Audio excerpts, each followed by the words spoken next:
What if I told you that the life that you are living now is not an accident, and the life that you are stepping into does not require for you to hustle more? After age 50, I had reached a point where I felt stuck, unfulfilled, and invisible. I spent so much time pouring into my family, and I had even stopped dreaming for myself. But that was when I got a clear vision for my future. And one of the things that I wrote down seemed nearly impossible. I wanted to still get my doctorate in my 50s, a dream that I had had when I was in my 20s. But once I committed it to paper, something shifted, and I, out of the blue, ran into someone who was able to tell me about a program that was absolutely perfect for me. I stayed focused and I was able to earn my doctorate at the age of 55. This experience taught me something powerful. Clarifying my vision created momentum. So if you are over 40, feeling stuck, feeling like you're living for everyone else, then stay with me. This conversation today is for you. There's a quote by Helen Keller that says, "The only thing worse than being blind is having sight but no vision." And for some women over 40, that's where we are. We're capable, we experience, we have wisdom, but yet we are unclear. But to get where we want to go, it's not about doing more, it is about becoming intentional. Welcome, Queens.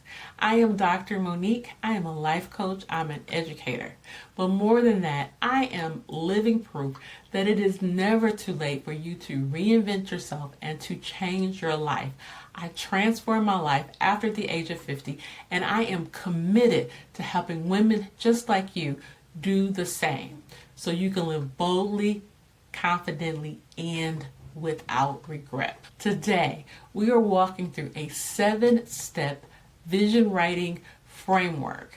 This has helped me, it has helped many others, and it will help you to create your best year ever. So please grab a notebook, because this is not a video that you want to rush through. This is a conversation that can truly change your life. Step number 1 is to go from confusion to clarity. So we're going to start with this. Confusion is not a flaw, it is a signal. So if you're feeling somewhat confused, you need to slow down and get some clarity. You can't figure out where you want to go until you know where you are, right? Initially, you may have to slow down a little bit so you can reconnect with your desires.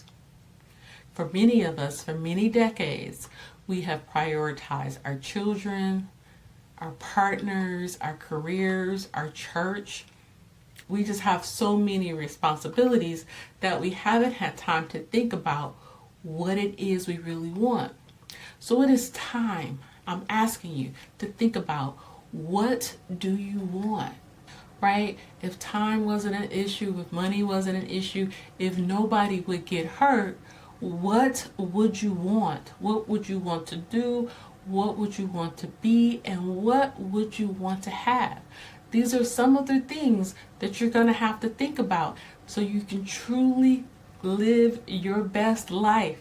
We're going to have the best year ever. If you're feeling a little bit confused and unsure at the moment, that is okay. That can be a signal that you are changing. Maybe you're starting a metamorphosis. Think of yourself as a caterpillar. Right? The caterpillar doesn't look like the butterfly, yet it has all of that potential.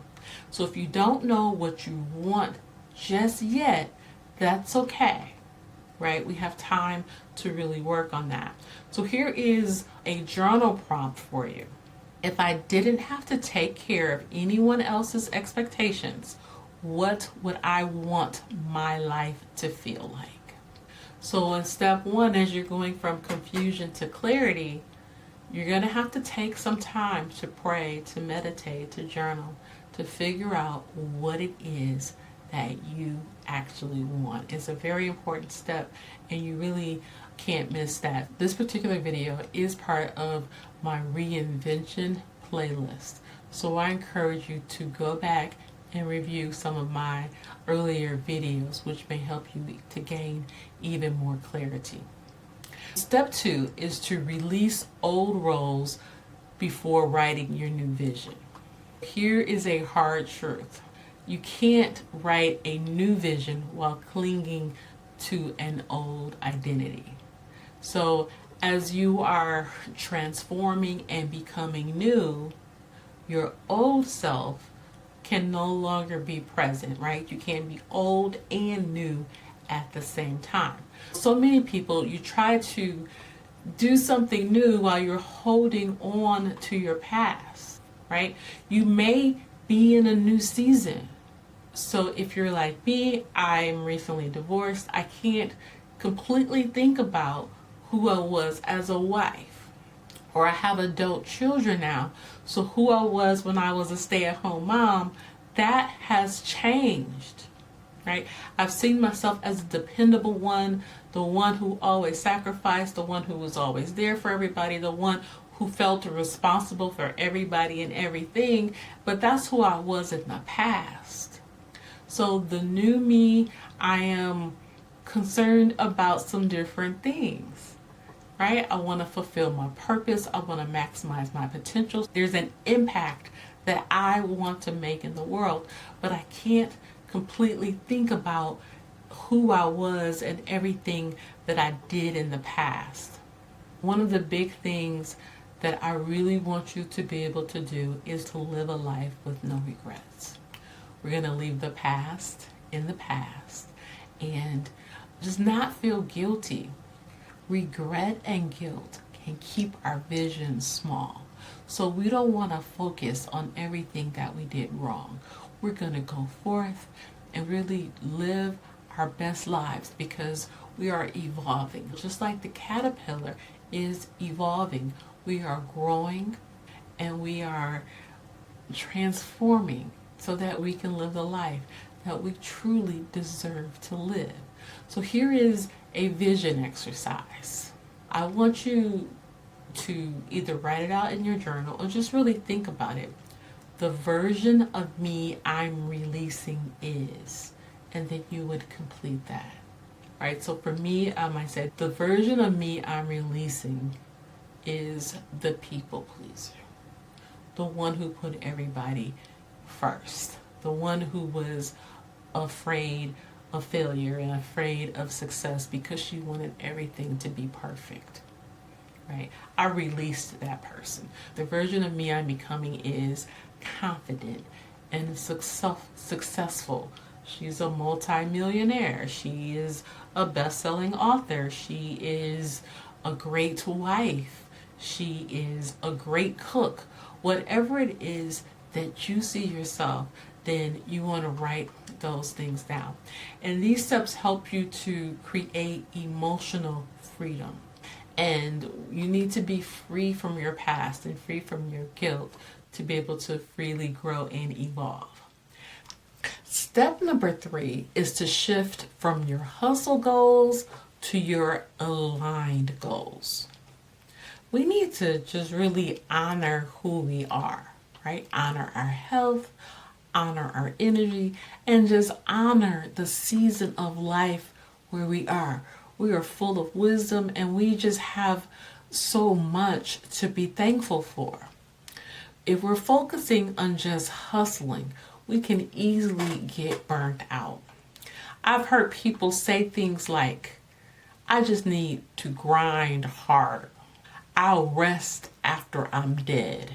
I can't slow down. People are counting on me. Or once I get to this one thing, then I'll be happy.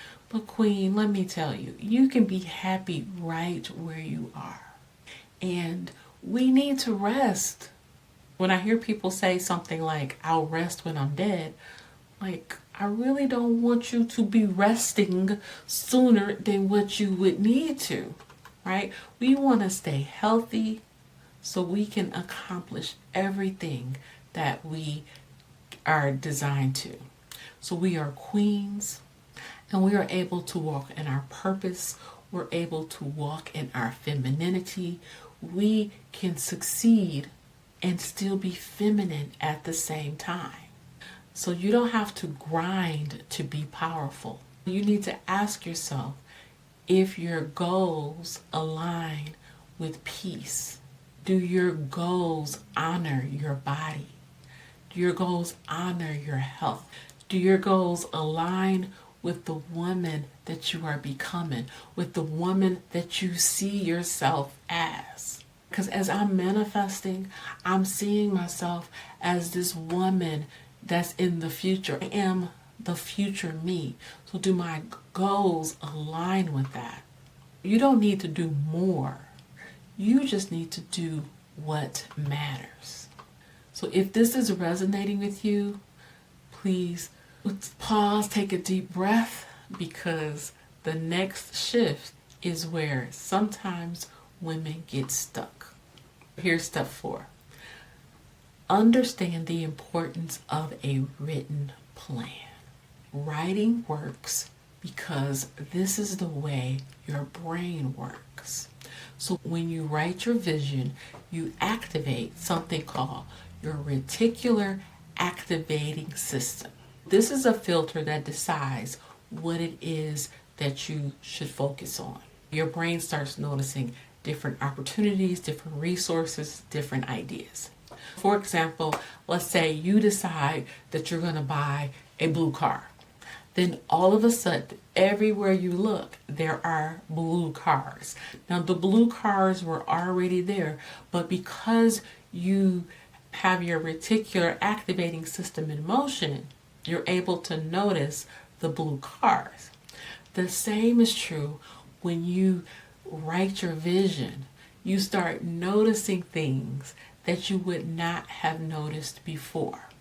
In the intro, I had spoke about how I happened to run into a person who was able to tell me about a doctoral program. So what had happened was I went to an event and I saw someone that I hadn't seen in years, and her shirt said "Dope Black Doctor." And I went up to her and I asked her about it. She told me about this program she had just completed. I congratulated her, and she just went on and on about how amazing it was. And I got the information, I followed up. But if I had not written it down, if I had not made it up in my mind that this is what I was going to do, then maybe I just would have let her walk by, or it's a possibility that I would not have even have read her shirt. Just as before you decided to get a blue car, you didn't notice all the blue cars everywhere. So that's one of the ways that our mind will work. The reticular activating system will help you notice things that were already there, but you had previously overlooked. What stays in your head stays unclear. It is important to get it out onto paper, because writing helps to create focus, commitment, and awareness. There was a study conducted by a psychologist named Gail Matthews, and in this study she found that people who write their goals down are 33 to 42% more likely to achieve them. So what does this mean for you? It means that it is important that you write your dreams down. Clarity isn't about dreaming, it is about deciding. You don't have to wait for complete clarity. Sometimes you just need to take the next right step. So we want to avoid decision paralysis. If you write something down, it's not like you're committing your whole life to it. We're going to write it down. And as long as you have peace about it, as long as it feels aligned with what you want to do, then we will go with that. But we don't want you to be frozen and not able to make any decision at all. Because decision paralysis will ask the question, what if I choose wrong? What if I waste my time? What if I fail? But clarity oftentimes will come after a move. So you are allowed to revise the vision as you grow. So here is a reframe that you may want to say out loud. I am allowed to start before I feel ready, and I will evolve along the way. Step number 5, align your vision with self-worth. You can't outplan low self-worth or low self-esteem. Many women secretly doubt themselves and believe they're not really worthy to achieve anything great. So if your vision feels unrealistic, it's often not because you don't have the ability to do it, it's because of doubt, right? Because you don't have the belief. Here is a journal prompt. If I fully believed I was worthy, my vision would include.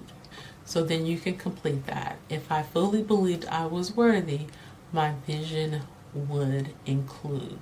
And this is a way to really stretch your mind so that you don't count yourself out before you even try to do what it is you want to do.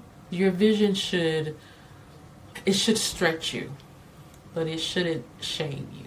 But then all that goes back to just really having the self-compassion for yourself and believing in yourself. So step number 6, and this is important, write the vision and make it plain. When I write my personal vision, I review the past year, I reflect on lessons, I pray, and I meditate. I often will write the vision at the end of one year for the following year, and I have a chance to reflect and review. But really, you can write your vision at any time. I'm also one where there is some flexibility. So whatever I decide in December for the following year, if I get to March or April and it's not quite working, then I can still change it. We're going to talk about vision boards a little bit, but my vision board is not static. It's able to stay in motion. Another thing that I do is I choose a theme and I have a word of the year. But that would be up to you, and I will include the template that I use as a free downloadable resource in the description below. For example, my theme for this upcoming year is She Wears the Crown. And I'm really focusing on walking in queen consciousness and truly being the queen that God has created to be. And my word of the year is manifestation. So I will be studying the science of manifestation. I will be studying it from a biblical perspective, and I'm truly believing that I will see the manifestation of my vision. Okay, and then I divide my goals into categories. I have career and business goals, health and appearance, education, finances, hobbies, travel, relationships, home, and lifestyle. But you are able to create the categories that work for you. So again, you'll be able to click the link in the description for the free vision template that will help you get started. The last step, which is step number 7, is to create an aligned vision board. Many of us have done vision boards for years. You may get together, cut out magazines. The important thing about the vision board is not just that they're pretty and lovely and all of that, is how well they align with your goals and with your visions. So your images should support the vision. They should not replace it. They should not be random. So you want to choose visuals that reflect your identity in terms of who you see yourself as in the future, that they reflect the emotion and the energy that you want to project, and they reflect a lifestyle. So for me, I typically will find images online. Some people use Pinterest. I will sometimes just Google images to find what I want and then print those out so they can be pretty specific. I am one for putting my face on a different image so I can truly get a visual of what I'm looking at. My personal vision board is kind of large, and the pictures and the words are interchangeable. Some people like mostly pictures so you can get an emotion. I prefer both words and pictures, so I may even write out some of my goals. And my vision board is right above my desk. I actually can see it in front of me, and it's kind of large. And I look at it every time I sit down. So I am reminded of all the things that I'm doing. So for example, starting a YouTube channel is on the board. Being a best-selling author is on the board. Having a healthy love relationship is on the board. Being at my ideal weight is on the board. So there's so many things that are up there, and I spend time focusing on those. It's really powerful that the things that are on the board are happening. On my board, once I achieve something, I may take it down and replace it with something else. So it's very, very fluid. Some people may create one board for the year and they should have accomplished everything on the board. It might be 5 or 10 years down the road, and I'll have some that are happening right now. So you want to create your board after writing your vision and place it somewhere where you will see it daily. Mine is in my office. I see it on a regular basis, and I'm truly motivated by the things that are there. And the items that were on my board at the beginning of the year, I have accomplished probably a good 80 or 90% of them, which is amazing. And the year is not even done yet. I have a picture of my board, and I have that on my phone so I can look at it at any time. I also keep my written vision as a Google Doc that is on my phone that I can look at any time, that I can update, and it really, really is helpful to keep me on track. We have talked a lot about vision and writing it down, but what I do want you to know is you do not need a perfect plan. You need clear direction. You need self-trust, and you need to give yourself permission to grow and to evolve. Please like this video, share it with your sister, share it with a friend, and don't forget to click the link in the description for the vision template. I will see you the next video, Queen. Be blessed.